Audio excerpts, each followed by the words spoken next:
What's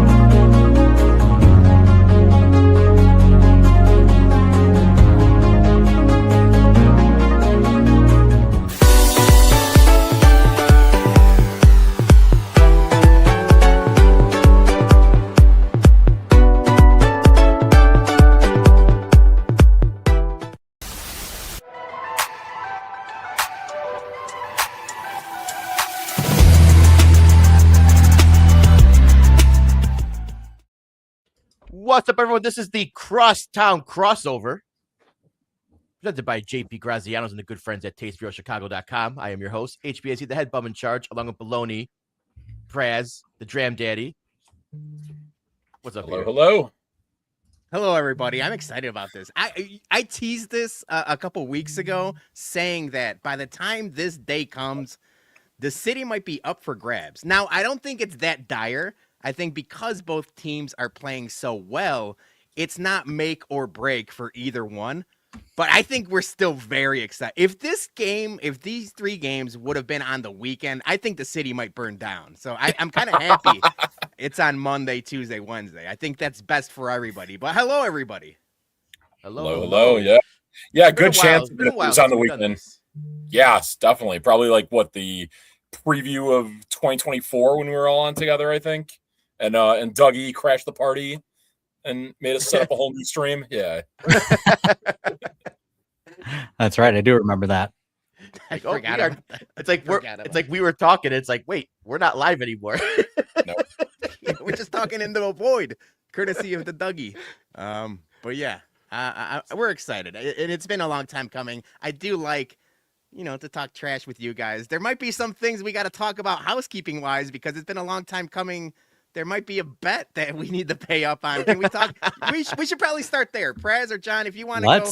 Because I don't even remember the details at this point. I just know we got to pay up on something. Oh, yeah. No, this, Praz, you remind me. I think it was 2024 was the day the bet was placed, if I'm not mistaken, right? Yes. June of 2024 when the Cubs and Sox were at Wrigley. I think back then it was only 2 games on each side of town, too. It was. So it was a total of 4 games. And basically the bet was whatever side lost, that group or that podcast would have to wear the other side of the city's paraphernalia on a show.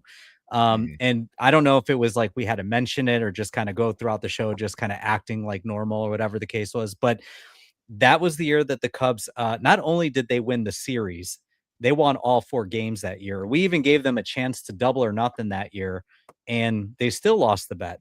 And it's been historic lost season, and you're bragging about that. Like, you guys were the one that suggested you wanted the bet. Yes, you made the bet. We're trying to get eyeballs on you guys. God damn it! For sure. We were totally fine with no bets at all because we're like, y'all sure? And then we even said, okay, well, how about double or nothing to give it a chance to hey, the Sox could split, and then the bet's off and whatever. And no, y'all doubled down and then, lost twice. And it's been 2 years since that bet has been unclaimed or unpaid. So, and you all have just, every week we do, flying the W's, taking the L's, whether you are in the show or in the comments or not, just so you know, maybe if you're not, I give you guys the L every single week. So you're up there with the likes of Aaron Rodgers and LeBron James, almost every week. So that's where y'all are at. Yeah. Now, question. Now that you guys got that beautiful Bums in the Bleachers merch that is technically part of the umbrella, you got the hat, Praz, you got the shirt. Does that count as paying off the bet? Oh God, no, absolutely not.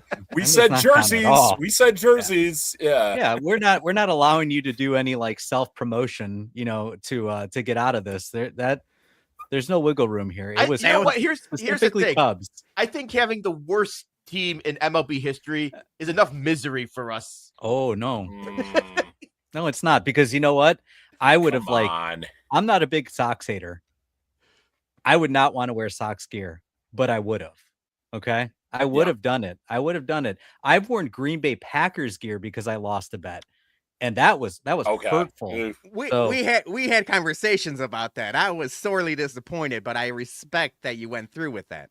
That was a Notre Dame Ohio State national championship football bet that I lost because Notre Dame got walloped in that national championship game. So I love the comment from Gordo here. Prez will settle for tarps off. I'll settle for tarps off. If I had to pay up on the bet, I would get like the Sox logo have to be painted on me or something like that for that. There you go. I'm in such bad shape right now. I'd rather wear Cubs gear than go shirtless. If I'm being honest with you guys, give me the PCA jersey because nobody's seeing my titties.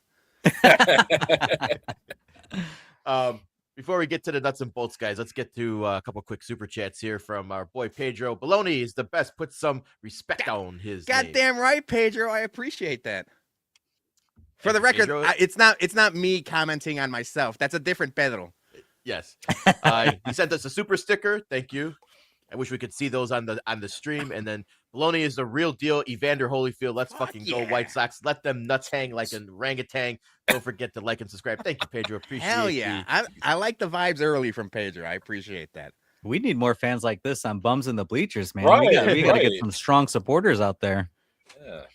Yeah. We got some ride or die, so we appreciate them. All right, yes. Before we talk nuts and bolts, Jason, we do got some housekeeping because technically this is a baseball podcast, and we will be talking White Sox baseball. So I'm going to put this up on the splash screen, and Jason, take it away. As I mentioned, all of our White Sox content this year is fueled by TasteRealChicago.com and the good friends at JP Graziano's in the West Loop. Stop in there today, pick up a nice Mr. G sub or a late night beef if the window's open. And don't forget, hop on their website, get yourself some jardinera, some muffaletta, some seasoning, and the most important, the beef kits, because football season's right around the corner, friends. And stay tuned after the pod because we got a little something in regards to the beef kits. Yeah, that's a tease. Our boy Dougie and everyone at TasteRealChicago.com and us and Bums in the Bleachers, we're going to be giving away some beef kits during the Crosstown Series, the Crosstown Classic. Or does people still call it that? The Crosstown Cup? What was it? The BP Cup for a second? Yeah. They're trying to make it like a soccer trophy. Right. Yeah, there was all sponsor. It was like the Wintrust Cup maybe, I think, for a year or two. And then, At least they're not hanging like in-season banners like the NBA. I mean, that could have gone down a really dark rabbit hole that it didn't. So no, I'm actually glad that the series has some like legs and some juice back in it, because I feel like for a while there it was just I feel like a lot of fans just didn't care anymore. You know, I mean, the Sox were pretty bad for a while, but then, you know, when the Sox were decent in the, you know, early 2020s, Cubs were down, and it didn't seem like both teams were, you know, at an equal playing field now. So I felt like it definitely lost some of its luster, but now it's back. Like this year, you know, back in May, the juices got, you know, revitalized, especially, you know, like the walk off the Carroll, and, you know, Sox fans got the puff their chests and be like, yeah, we put the Cubs in the 11-game losing streak. Like we buried their season, you know, but now you guys bounce back. You know, you guys, you know, chasing, you know, was it 5 games behind Minnesota? We're 5.5 up on the Tigers. Milwaukee, sorry. But yeah, this is pretty big week for both teams, and it's going to be great just to see the play and the trash talking back on the north side. Yeah. Thankfully, there's no field level seating in the outfield for, you know, a fan at a bachelorette party to chirp PCA or Tristan Peters or whatnot. But yeah, the should be electric over on the north side of Chicago for sure. Yeah, I mean, we always say it. This city is at its best when both sides of the city have good baseball teams. You know, like the summer just feels so much more epic when, you know, and let's be honest, we've had like a really shitty summer, like in terms of like the weather. And bad. It's been off. I mean, like I really honestly feel like I haven't enjoyed this summer at all. But when you have both sides of the city, like where these teams are both in contention for the playoffs, it doesn't happen very often. And, you know, I think the last year I can remember was it 2020? Both teams made the playoffs. That was the COVID year. Yeah, that was the COVID year. I count it, but a lot of people don't count it. But prior to that, it was like 2008, maybe. Yeah. Is that right? 2008 when they both made the playoffs. 2008, yes, but I do think there was some pretty big hype with the Sox going into 2016 as well too, and it wound up kind of fading away. They got off to a hot start, but I think like going into that series, they were maybe only like 5 games out of first place in the AL Central, so they were still in it, but obviously not to the extent where it's at now, where both teams are like securely in a playoff spot right now, and like looking like shoo-ins to make it. It definitely feels different. I think, John, you were right. It was 08, and like they both got their ass kicked in the playoffs. It wasn't even close. So like that didn't even feel like like it was like they were out before we even blinked.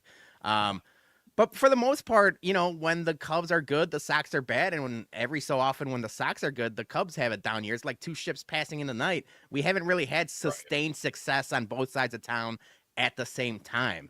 But that's what this feels different. This fall feels different, not only with the baseball teams in town, but now, you got football starting up and everyone's excited about Caleb Williams and the Bears.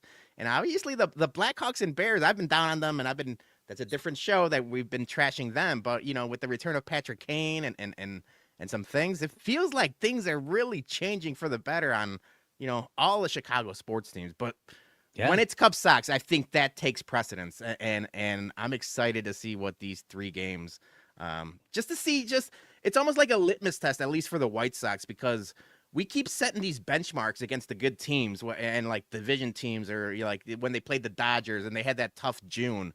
And they just keep passing those benchmarks. Like we talked about on our show that like they really haven't had a sustained losing streak this year. Even when they're playing bad, it's at most 3-game skid, 4-game skid, and then you get some good games, and then they kind of level out again. But they've shown that, like, especially the batting, they're gonna have those stopgaps where like they're better than I thought they were gonna be, or any of us thought they were gonna be.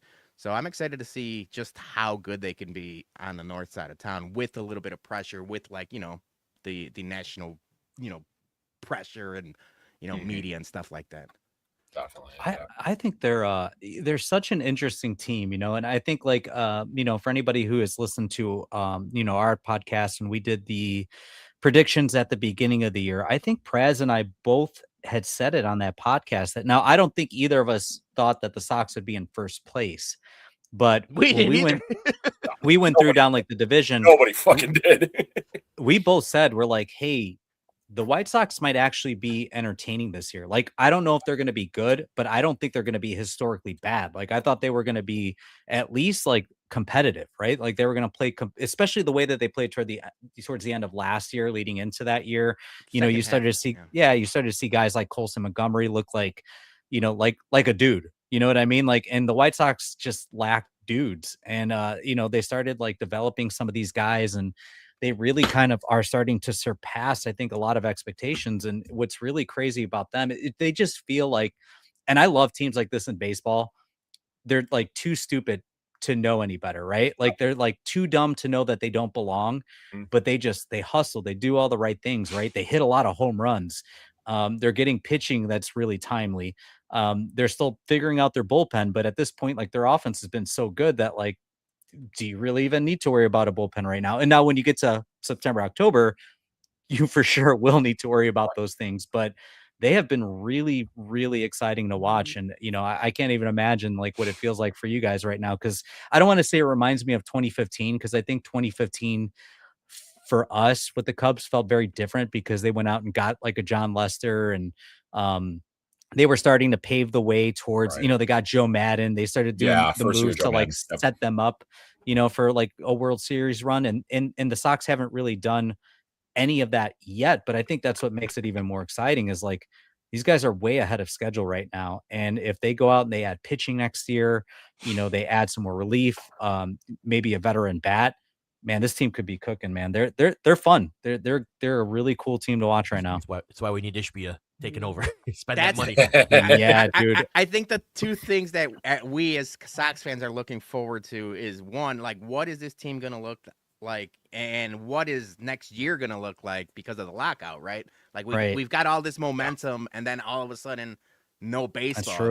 That might be a problem. But then coming out of that lockout, I said it on our show, I think like a shortened season benefits this team, especially like you mentioned, John. It's a team that's almost I mean, pardon my crassness, but like young, dumb, and full of cum. Like they're just like you said, they're just too dumb to know any better, and the vibes are there, and yeah. But like, so now flipping it to your side, because you guys expected success. Obviously, this year it has gone.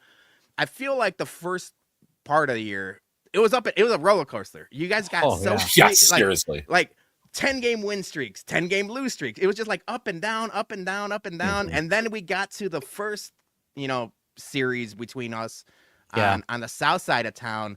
The Sox take that, and you have the PCA thing. And then ever since then, obviously PCA has turned into a world beater. I can't even make fun of him anymore. That was one of my favorite things. My favorite bits on the internet is to make fun of PCA. And now I've shut up since then because he's so goddamn good. But like, I feel like everyone else kind of rounded out form and they kind of figured it out. And now obviously it might be maybe too late to catch Milwaukee, but you guys got 7 games against them and it's like 5.5, right? So it's like you're still 5 right now. 5 games and with 7 to play against them. Like, I feel like it's still very possible the way you guys are playing. So just talk to me about the ups and downs that you guys went through. Yeah, I mean, they started off kind of mid at like 7-9, but then took off like crazy and won 10 in a row. And a couple of those games were, now granted, we got to think about what these teams were expected to be when they started, because I think 3 or 4 of those wins were against the Mets. 4 of those wins were against the Phillies. The Phillies didn't get off to the greatest of starts, but they've kind of clawed their way back now. It's weird. The 2 10-game winning streaks were like right next to each other. They had like a 23-game stretch where they went 20-3. And then right after that is when kind of the bottom fell out. Not only did they have the 10-game losing streak, they had a 10-series streak where the best they did was tie on one of them for a 4-game series. That was with the Sox series included in that. Then they wind up getting swept by the Brewers and everything. And throughout all that, that's the Cubs over the last few years have had a tendency where all of their hitters just get awful and slump at the exact same time. And that's what leads to the Brewers eventually catching us, because that's kind of at the same time where they get at their hottest. But they found a way to rebound around mid-June. They've had a really good record ever since then. And they obviously made a lot of additions that were necessary to shore up their pitching and, mask some of the injuries they suffered earlier this year, with damn near their entire rotation being on the injured list other than Shota. So, we're feeling pretty good about where we're at right now with, after trading for Kevin Gausman, after trading for Clay Holmes. John and I disagree a little bit on another trade where they traded away one of my favorites in Moises Ballesteros, and they got Ryan Zefferjon for him. I mean, I like what I've seen so far from Zefferjon. I wish they would. Baller? They got rid of Mo Baller? They did get rid of Mo Baller. Yep. Tough. Yeah, that is tough. But I mean, I guess the one good thing you could say about it is there was the comment that went kind of viral last year that Jed Hoyer and Carter Hawkins made about, like, not just thinking about 2025 and 2026, but 2032 as well. At least you can say with a trade like the one for Mo Baller, they're strictly thinking about 2026 with that trade. Yeah. Well, Zefferjon signed through next year too. So, I mean, they did get some control for that pitcher. So, and I think it's a guy that potentially could be a closer for the Cubs. But, anyways, I think, for the Cubs, like, it's been, Peter, you said it was such a roller coaster, and it really has. And I think this team was built to almost feel like that anyway, though, because, the way that it's currently constructed, the offense is, when it's really good, it's really good. When it's bad, it's really bad. And what I mean by that is they don't really have like Amuni in the middle of their lineup, right? They don't have a guy that can really, like, when you're slumping and you're in those 10-game losing streaks, you don't have like a big bopper that's going to just like hit a 3-run home run and flip the game. They are not a team. They, surprisingly are one of the top 10 teams in home runs, but every guy down that lineup has between 15 and 20 home runs. There's not one guy like a Schwarber that's going to hit like, 50 home runs a year. And like I said, that can really just kind of like turn a game on its side when you're down like 4-2 and, you got a couple guys on base, and he could just knock it out of the park. So PCA is almost at 30 right now. We'll see what he gets to, but Yeah. But he's also leading off, right? So he's not like in That's that true. three. He's not in that 3 or 4 hole, hitting with a couple guys on base, So you look at the RBIs, he's got like almost 30 home runs, but he's got what, like 60 to 70 RBIs right now. So Yeah. it's a lot of solo shots or, maybe 2 runs later in the game, but he's not like hitting a ton of like dingers with guys on base. But the pitching side of it too, like up until the trade deadline, they were one of the teams with the worst strikeout rate in all of baseball. And we all know, like when you get to the playoffs, like there are 2 things you have to do really well. You have to hit a lot of home runs and you have to strike guys out. And the Cubs really didn't do those 2 things really well, especially at the start of the year. Made trades like in Gossman, who's striking out like 9 guys per 9. They went out and got Clay Holmes, who can strike out some guys too. They went and got guys like Zephyr John to pair with Palencia in the back end of that bullpen. So they fixed some of the things that they needed to, which gives me more confidence in the way that they're going to finish this year. But it definitely was. I mean, I text Praz at one point throughout the season. I called it. I said, if Cubs, I'm calling it time of death. This day, this time, and then they start playing good baseball again. So I stand corrected on that because I was ready to just fold it in the way that they were playing. Yeah, just one thing I wanted to piggyback off of what John said there with, they actually do have some pitchers who can like strike guys out now after getting Holmes and getting Gosman and Zephyr John. They had relied on, just kind of their defense and, letting the guys put balls in play and letting PCA chase it down, Nico chase it down. But big news today that Dansby Swanson is going to miss 4 to 6 weeks. And that does kind of hinder things as far as like how they kind of built this team. Now, it's improved a little bit, but still you got the majority of your pitching staff is guys who are mostly reliant on pitching to contact. And at shortstop, you're not going to lose as much going from Nico or from Dansby to Nico at shortstop. Yeah. Where you're going to lose a lot is going from Nico to Pedro Ramirez at second base now that Nico has had to slide over. Yep. All right, a couple quick super chats before we keep rolling on here. Pedro, to me, stay hydrated or dehydrated. No, I'm saying gotta hydrate. That's straight vodka in his glass. That's true. It's Blanco. And then young, dumb, and full of baloney spitting hot. Yeah, hot I don't think YouTube lets you do the whole thing, but I appreciate it. Pedro's out here about to fund our entire tailgate. We owe Pedro some beers. Yeah, we got to throw him some merch. We're gonna throw him some merch and some stuff. Maybe a nice little care package to start football season. There we go. You guys mentioned 2 things that I kind of want to just talk about real quickly because it's something, Jason, you were very vocal on our show about, and it was the trade deadline acquisition of Gossman. And I know like White Sox Dave and a couple other White Sox podcasts talked about it. When you guys got him, I think we were on the outside looking in like, wow, that's all it took. I thought maybe, the White Sox could have been a little bit more aggressive there because you mentioned the bullpen for the White Sox. And I feel like the bullpen now kind of rounded out after the All-Star break. They're a lot more reliable for us. Now it's the starting pitching. Now, like Davis Martin turned back into a pumpkin. You don't know what you get from Anthony Kay, although he's been very reliable. And thank God for Sean Burke right now. I think that Gaussman was like the last little missing piece that really would have built that confidence up to where it's like, okay, they got the hitting, the bullpen's decent enough, and now you get that extra starting pitcher that's striking out 9-10 a game. That would have gone a long way, especially for what you traded for him. Yeah, and especially since we just sent Martin to the IL, and now Noah Schultz gets sent down. So we're pitching's a little suspect right now. I was going to say I'm surprised. Sorry, go ahead, John. I was just going to say it's a tough thing to really if I'm looking from the outside and from the Sox perspective. I think it is such a tough thing because, these years that you're competing can come and go. Windows can open and close really quickly. It happens in baseball. Look, health plays such an important role.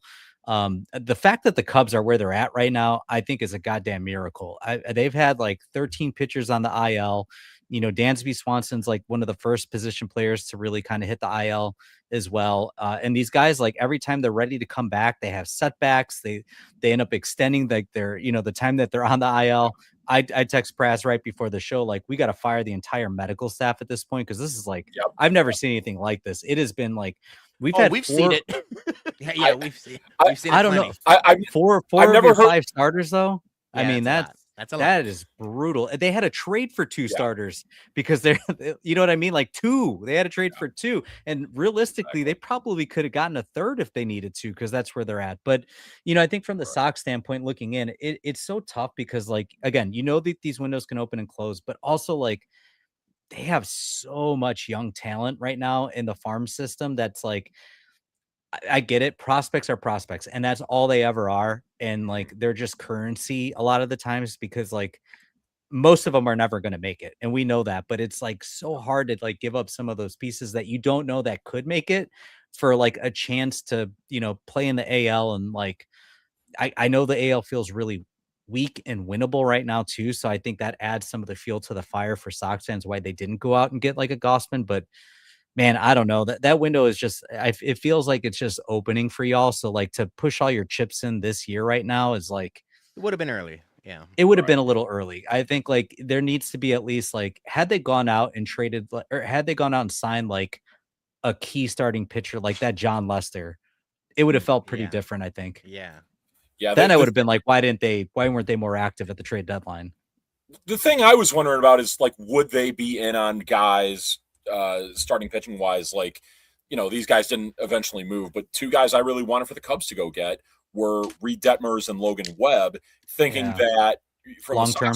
Thinking from the Sox point of view, like, you're getting really good years out of Sean Burke and Davis Martin. Who knows how long that's going to last for when those guys aren't exactly guys that were previously, top 100 prospects or anything like that. Well, so right. Here's the thing too. I think from Get's standpoint, the reason why he didn't get too aggressive on the trade deadline is because I don't think they still know what they have with some of their young pitching, because what's Noah going to be? He's got sent down, but Hagen Smith obviously was drafted to be a starting pitcher. Tanner McDougal has tendency, he can be a starting pitcher as well. So, and you got Vasso, who's coming back, next season from Tommy. So I think they want to see what they have and who's going to be a rotation guy and who's going to be a potential bullpen guy before they go out and make that big acquisition. Now, if opportunity comes, you absolutely have to strike and get it. They could use a veteran, pitcher on this team, but I think they still don't know what they have with their young arms and what they're going to be. So I think that's why he was not as aggressive as he potentially wanted to be.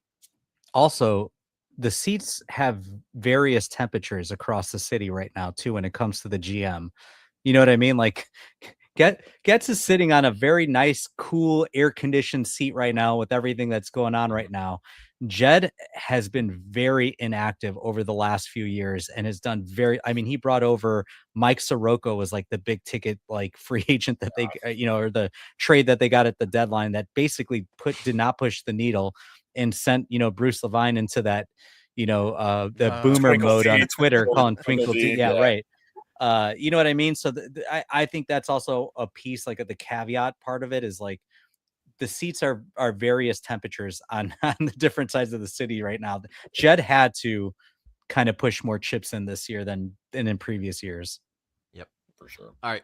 Let's talk lineups here in a second, but real quick, we got one more from Pedro. Shy Sports Bums, both North and South Side. Let's take a moment and enjoy where we're at this time before MLB goes on strike. Let's have a day. At the end of the day, it's fuck Green Bay.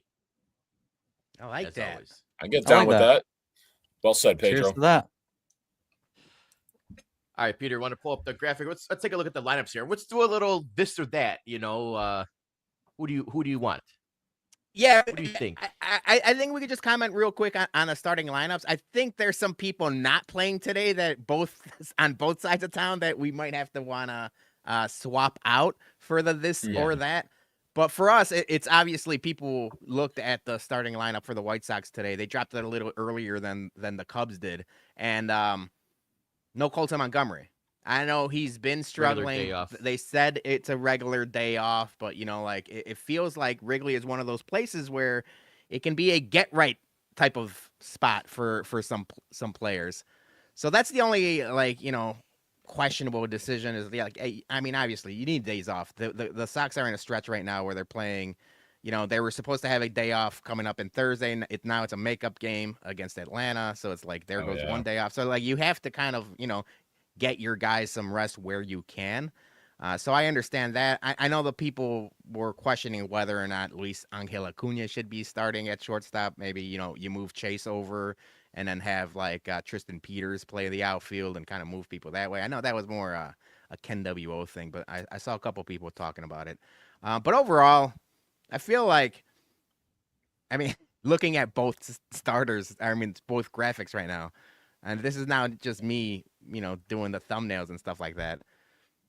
Cubs graphics are just mailing it in. This looks like they made it on Canva. What was happening? No, here? yeah, they like that. I mean, come on, you got to have a little bit more.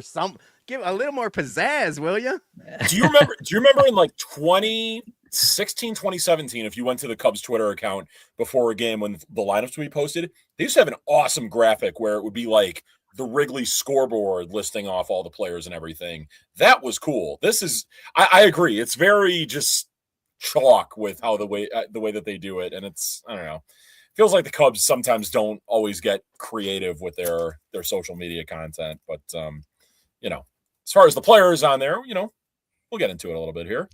Yeah, well, I mean, this is also the team that, like, when they're coming up with yearly hashtags, like, really kind of mailed it in, like, the last couple of years, too. It was like this, yeah, or that's Cub. Like, we're right. like, really? Like, that's what we're going with? All right. Yeah. All right, so how do you want to do this? You want to just go position by position then? Obviously not the 1 through 9, because okay. Little yeah, different. so this was something like we were kind of going back and forth. I got to thank you, John. You celebrate a birthday, so happy birthday. You had some people over at your house this weekend, and both sets of bums were in attendance. And it just kind of happened that like we started going, position by position, going first base. Who would you rather have? Second base. Yeah. And there's some interesting discussion. Right. There's some for sure like no doubters, no brainers about it. But then there's some where it's like, oh, like you could go both ways on it. So if you want to start by catcher, I'll give you the catcher position only because we ain't got no catchers. Like we just don't have catchers. So you win that one. They're all hurt. Point for the Cubs for catchers. The one thing you could say about the Cubs catcher is like there's a pretty even split in playing time between Miguel Amaya and Carson Kelly. So it's not like you could really pick one or the other, but I'd rather have either. I no, for sure. That's I've seen some of the like Fangraphs numbers on Sox catchers. It hasn't been pretty this year. So yeah, that's not even pretty get easy started on ABS with Sox catchers too. Oh yeah. Well, hey, we have probably the GOAT of ABS with Carson Kelly. He's been like the best catcher in baseball at challenging pitches. He's almost like 80%, I think. Like his win rate. I don't know if that's what they call it, but I'm going with win rate. That's pretty good. Yeah, he's phenomenal. First base, you're gonna give it to us for now. Yeah, Mooney. For now, Michael Busch is having a down year. But Michael Busch is a solid, Major League Baseball player. But like the way Munetaka Murakami has, caught everyone by storm, I feel like he might have damn near 40 home runs right now if he wasn't hurt. That's true. Yeah. That's true. Yeah. So rookie with right now pushing 30 home runs. Yeah, you got to go Mooney. Now, let me ask this just to clarify: are we just going this year, or we're just saying like? From this year going forward, I think this year would be. I mean, yeah, that's a good question. It's like, are we going back in time for like a cumulative career? Because that changes things with a lot of these Sox players too. Because there's just not a lot of like tape yet. So yeah, I guess I'm fine with doing like right now. Would you rather have your for guy this year or our guy? Yeah, like right now today. Sure. Perfect. Cool. So yeah, and it's hard. It's hard to judge, Busch versus Mooney full body work because we've only seen the 1 year of Mooney. So that's my point. Is like Bushy's had 2 really good years. That's true. And this is his first year where he's kind of having like a down year. But yeah, I'll go Mooney this year for sure. I mean, he's got his own sushi roll pop, for God's sake. It's delicious. I mean, a little great pricey, sushi, actually. Yeah, a little pricey, but very good sushi. Shockingly good sushi. I mean, Michael's got the beer out and out in the outfield, but that's it. Bush Light. Yep. Some Bushy Lights. His grandpappy's Yeah. beers or something. Yeah. All right, so now we're getting to second base, and we've got Chase Mydroth has, of all the White Sox, second half of the year, he's probably been the best player, and he's kind of like been just a steady guy since he's caught up. He was one of the first guys they called up last year, and like he's just been as advertised. Like, yeah, he went through some slumps, but the defense is good. Now, the bat is coming around. Like, I've been really happy with Chase Mydroth to the point where, like, you see all the logjam infielders that the White Sox have, and eventually you're going to have to make some tough decisions. I think people are already assuming Mydroth's not going to be here in 2-3 years, and like he's playing his way to be a lifer here. Like, I like him. Jay? Okay. Yeah, I mean, just the way he's come up in the month of August so far, he's just been nails, and helping, being at the bottom of the order or sometimes at the top, but he's been helping turn it over a lot.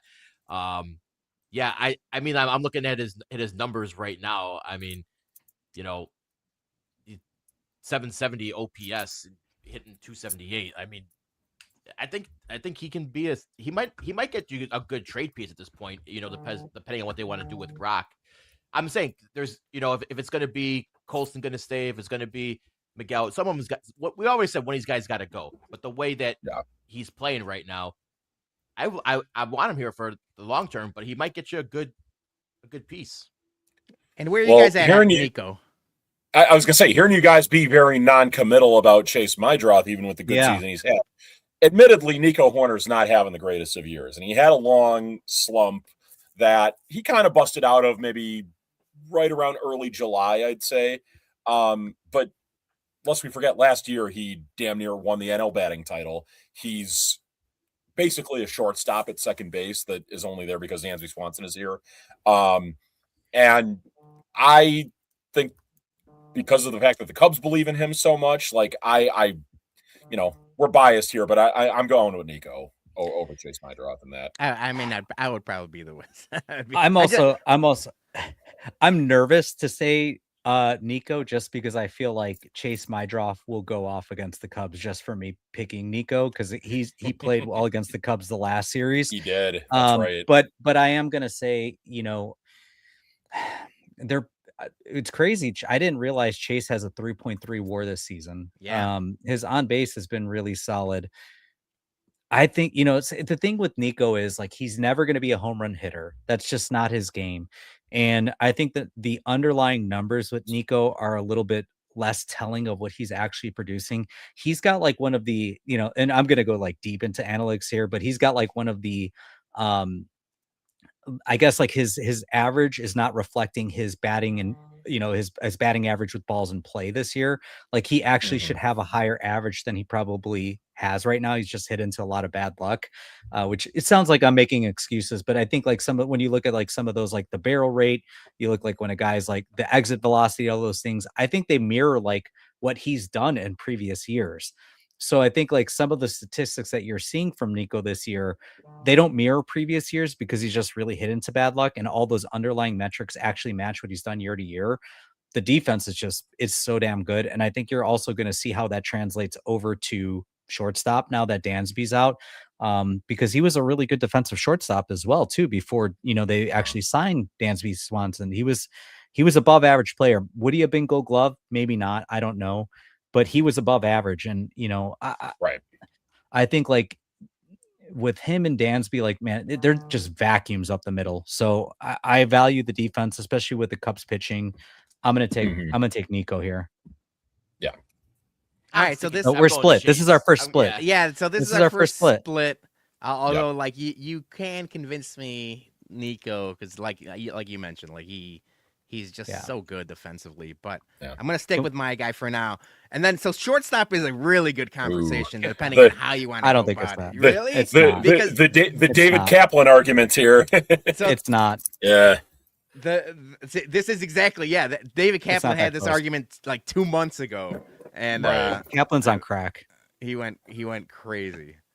So, but Colton Montgomery, even though he's slumping, shows that he has tremendous amount of power ever since he got called up. And this was a stat up until like 4 weeks ago or like 3 weeks ago, like he had like I think the second most home runs since being called up of anybody. I'm like Wow. he Yeah, I think it was like second or third, right? Yeah, Peter, like since he got called up in the season. So, but Dansby Swanson, Gold Glove. I mean, and so that's the thing about like Colton, because of the power, people don't realize like he's pretty solid defensively. Like it's not flashy. It's not like he's not. You don't see like the web gems, but he's just steady as they come, and that's a big reason why the White Sox success this year is they've just been a lot better defensively than in years past. They're not kicking the ball around. They're not doing the Jose Canseco thing. Although Sam Antonacci yesterday almost Canseco'd a ball in the outfield, but we're not going to talk about that right now.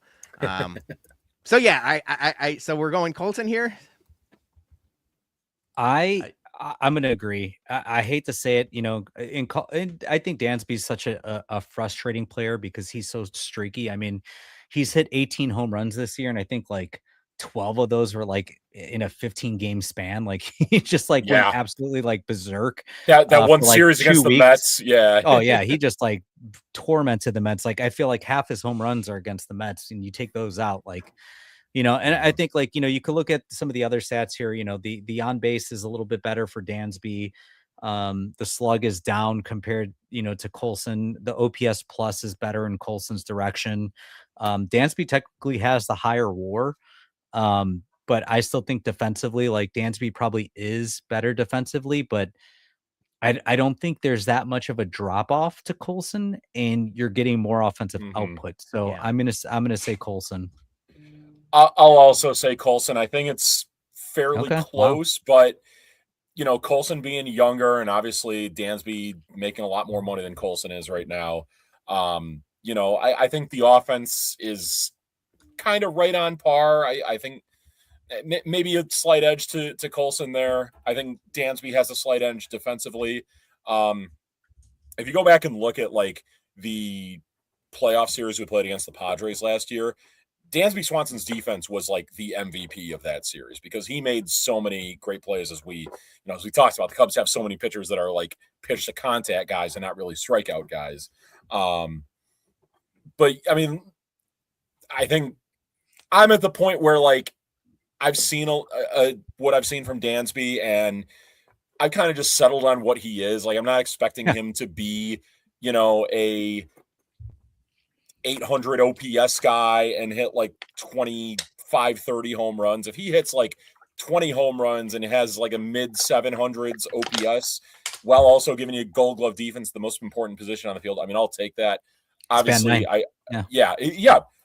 think I was listening to the Bernstein and Cody Del Mendo podcast earlier today. They were describing him as like the best number 9 hitter in baseball, which that works perfectly. I'd agree with that. Yeah. Probably the highest paid. Probably the highest paid number 9 hitter. Yes, exactly. But Tony La Russa calls that second leadoff. Second leadoff. There you go. Second leadoff.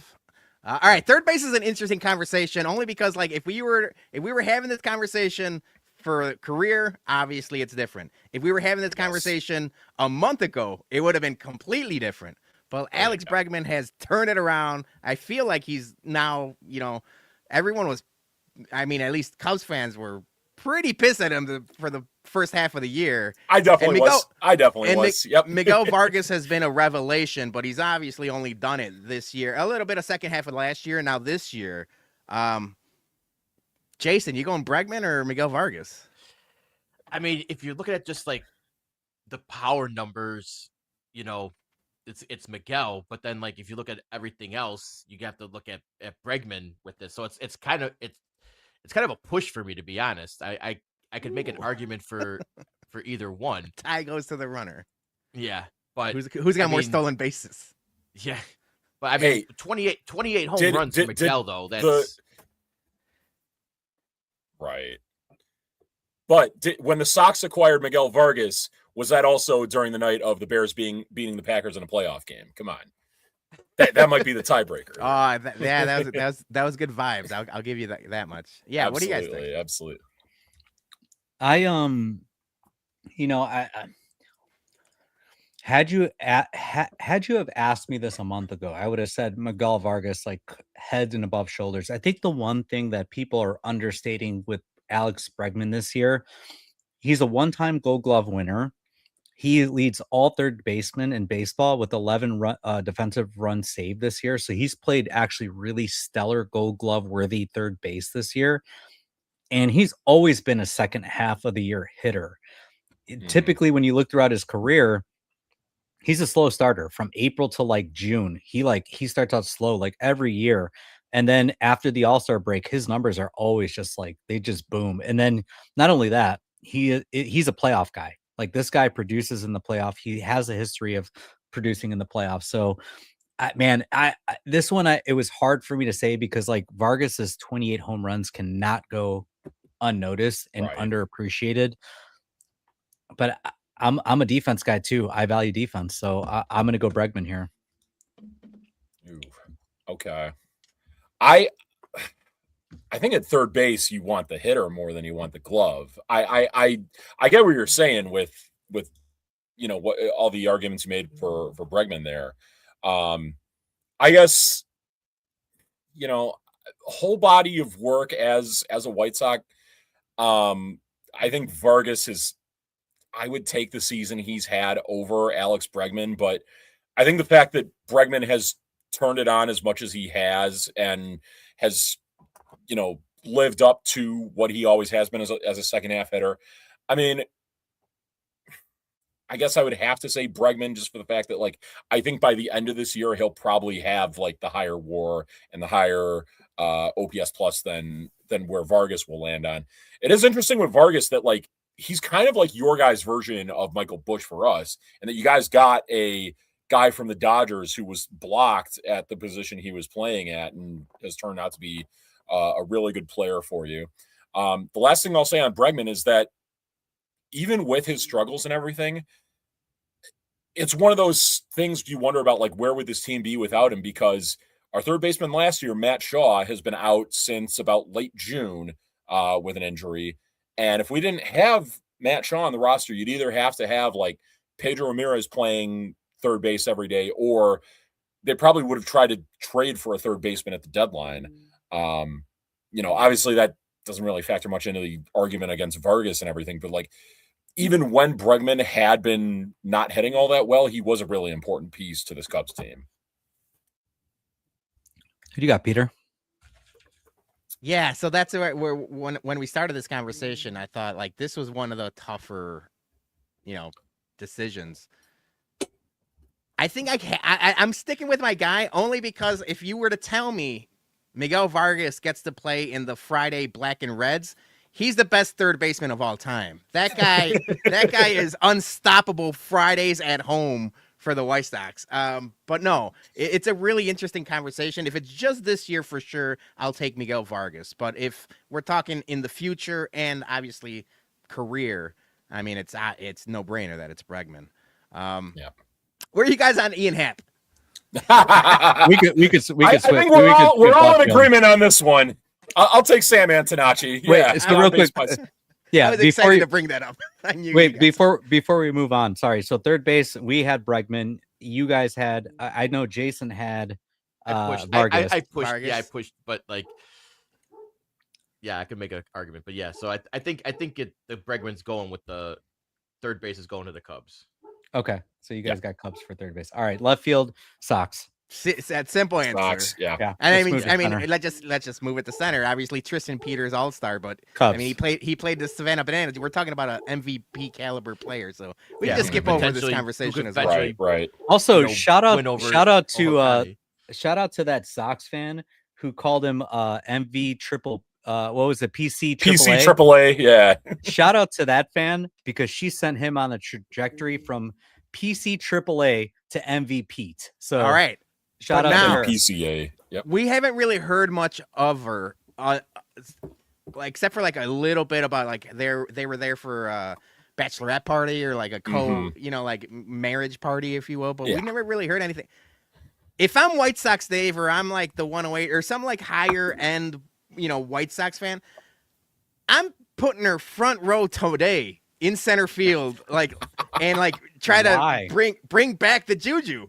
She's the Why? I don't know if She you was guys. the catalyst. She's like the Horcrux. She's like the PCA Horcrux or something. I disagree. I think she was the catalyst. Well, we got to because get to the bottom of it. After that series, In- he took off. So, What if he turns back into a pumpkin?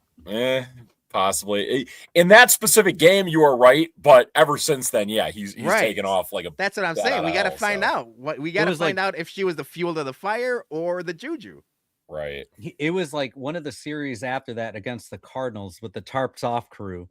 They were out there, Oh, that too. overrated. That was like, I think that was shortly after the Sox series. And then that's when they were chanting overrated, he like hit it right to the upper deck where they were all sitting. So, yeah, but center field, yeah, clearly it's got to be Cubs. Very clearly PCA. And I think right field is going to Suzuki on this one too. Much as I love Braden, I think he's going to be a fucking awesome. It's early. It's just early. It's just early. Too early. I like what I'm seeing on him the past month. He's really becoming with clutch moments, but Suzuki's just all around better player at this point. Seiya has been really damn good this year. He does have a tendency to like kind of have the Ian Happ like elongated slump sometimes too, and he will strike out a lot, but he was a guy who like kind of carried their offense in the playoffs last year. He is a guy who like at the end of every year winds up around like a 130 OPS plus and WRC plus and all that. And got a little extra motivation this year in his walk year. I'm hoping the Cubs can re-sign him. I mean, Braden Montgomery, very nice player so far, but largely unproven. I'd say a Suzuki there. Yeah. So moral of the story, we will trade you Ian Happ for the Mooney sushi roll pops. Yeah.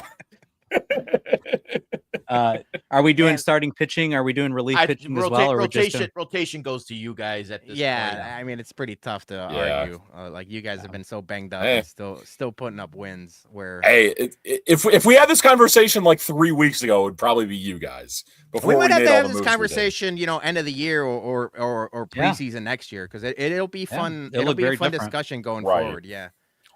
All right. We got a couple housekeeping things before we wrap up and give our, predictions for the game and predictions for the series. But John, you wanted to bring up something that you're doing, and then we're gonna bring up something that we're doing next Saturday.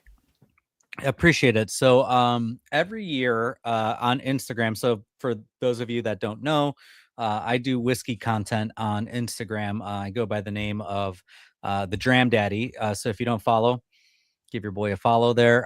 Do a lot of whiskey reviews. I mean, honestly, half the time it's like really stupid content that I make that, it's silly, but I have a good time with it. Sometimes I'll incorporate some sports stuff, but every year there is a favorite whiskey account tournament that happens. And this is done by my friend Greg over at, where is it? There we go. It's my friend Greg over at Bourbon Finds. So you can find him on Instagram. His name is Bourbon Finds. Starting Wednesday, the tournament begins. Your boy is up in the first round. So he will post it in his stories. And basically all you have to do, he's got polls running in his Instagram stories and you get to vote. So if you could, I would definitely appreciate it. Give me a follow, give me a vote. I definitely appreciate it. It's for your favorite whiskey account on Instagram. So yeah, as the main bums would say, #promote. Hashtag promote. Last year I made it to the Elite Eight. So, and I am probably one of the smaller accounts. Actually, I was the smallest account in the Elite Eight when it got to that point. So, would definitely appreciate it. JT says, "Where do I buy bots?" Do not. I will tell you this: do not buy bots, because if you buy bots, I will be instantly disqualified. Because we are well aware of these type of scenarios. Last 108 attorney. Yep. Yeah, last year somebody bought bots and they were instantly disqualified. So please don't disqualify me. Don't bot it. Yep. He's gonna win on his own accord. Before we promote our thing, I do got to promote. Prez, you did a great podcast with our guy Gabriel Bearstown. Gabriel, thank you. It was on earlier today. If you haven't checked that out, it's on the Chicago Sports Bums YouTube page. It's a Bums in the Bleachers episode. I was lucky enough to do a couple shows with Gabriel. It's always fun. It's always like a fun discussion of ideas he's got, and you had some really good topics for him. So that was fun. So if you guys haven't watched or listened, maybe wait till after the baseball game. Wait till after the Bumpcast, but definitely check that out. Yeah. There you go.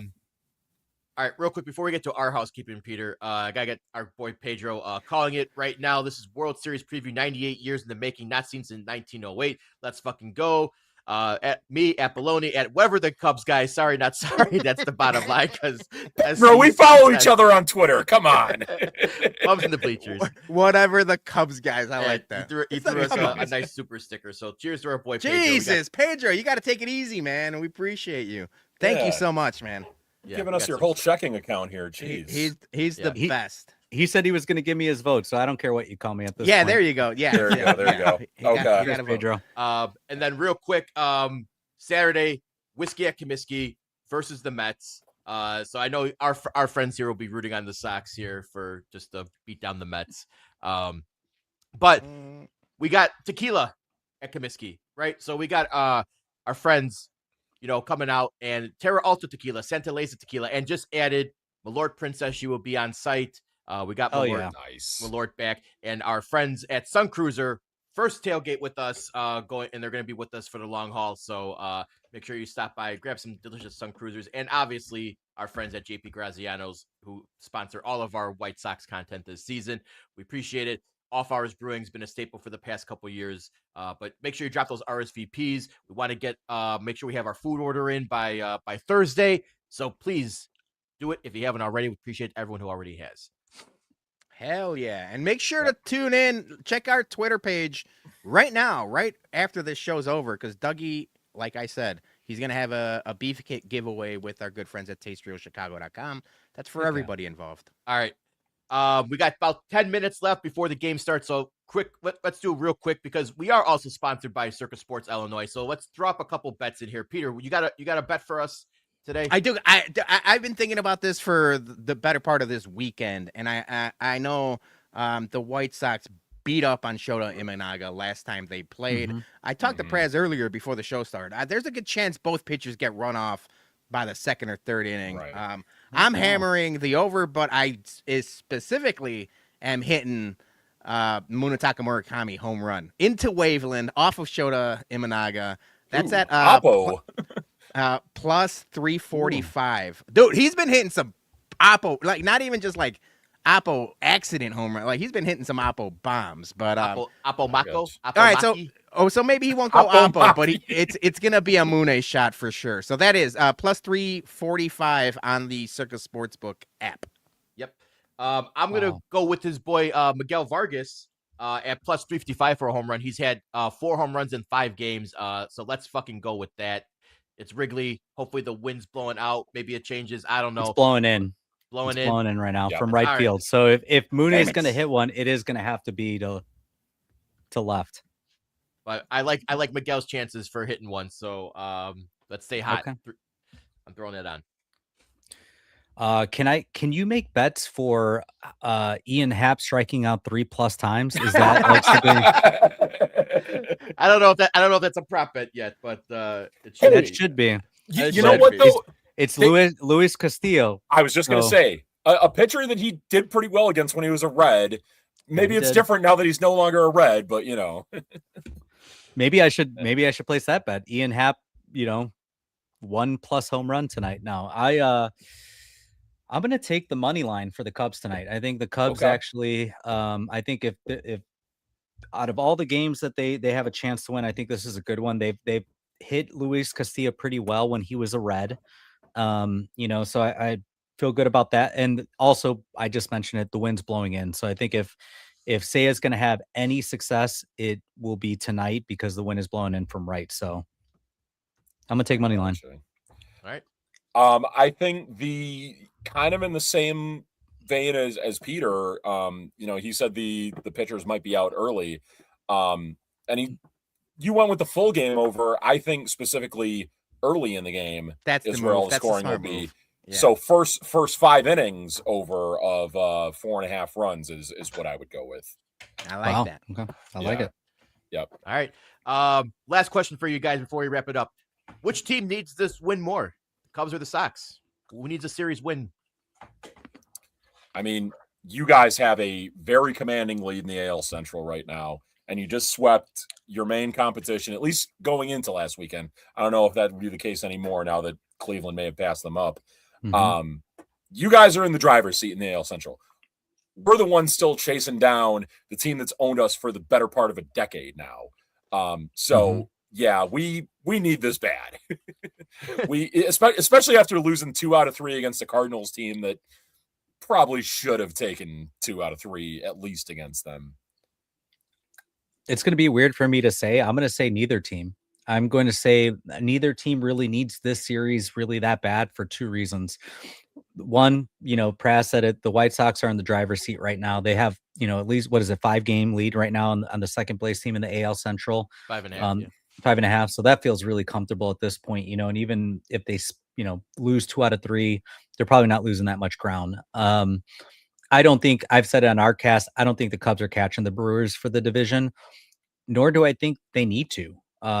They've got what is the lead in the wild card right now? Is it still 6 or is it about 5.5? Yeah, they have 5. a really healthy. They have a 5-game. 5. Yeah, 5. So, they have a 5-game lead over so they're Phillies right now. So they're as far ahead in the wild card as they're back behind Milwaukee. So I think their focus needs to be on finishing first in the wild card race, because I don't think that they're going to catch Milwaukee, unfortunately. Because they had every chance to close that gap this weekend. They were down to 3 games, and then they lost 2 out of 3 to St. Louis at home. So, and the Brewers took care of business against the Dodgers too. So and they beat Skubal and I forgot, was it Warbleski? That was the other game. So Warbleski, they let him up. So I mean, they took care of business. I don't think they're catching the division. They need to secure. They got to focus on the number 1 wild card spot, which they got a 5-game lead. So they're in basically the same position as the White Sox from a lead standpoint from the actual spot they need to worry about. So I don't think either right now.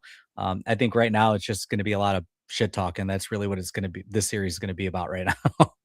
Yeah, I'm gonna switch it up on you, Jason, just a little bit. Like, if you're talking just X's and O's, obviously it's the Cubs. The Cubs need this more than the White Sox do, but I think Sox fans need this more than Cubs fans do. And that's just honest, just for the fact of, like, we've been talking about. It's the litmus test. Like, the national media up until last week was still talking about Cleveland and Detroit catching the Sox and not fucking really Buster Olney. Yeah, right. I saw and that. It wasn't even just Buster. There was a good amount of people talking about the Tigers. That's true. They were a little hot and stuff like that. And like I mentioned, like, the White Sox have been nails when it comes to these type of games and series. Yep. The entire season. So if you go into Wrigley and take 2 out of 3, that's going to really tell the national media, hey, these White Sox are here. And that's going to feel great for us, the fans. So I think, like, the Cubs need this more. I think White Sox need this way more. So I'm excited about it. All right. Yeah, that's fair. Pedro, we're wrapping up here, but thank you for the 2 super stickers. Pedro. And the other super chat. Let's go. Let's enjoy this, because the Pope has made Chicago. That is true. MVP to Pedro. All right. That is our show. We're getting done right before first pitch. I like this. Well done, everybody. We want to thank our friends from Bums in the Bleachers. Make sure you go follow them on their Twitter account at Bums in the Bleachers. And also, if you subscribe to us on YouTube, turn those notifications on, and then you will catch them when they go live on Mondays as well. So, all right, boys. Let's have ourselves a series. Thanks again for coming on. Go Sox, not go Cubs. Fly that W, baby. Fly that W. And go vote for me on Wednesday. Yeah, vote for me on Wednesday. I'm going to toss a bear down, too.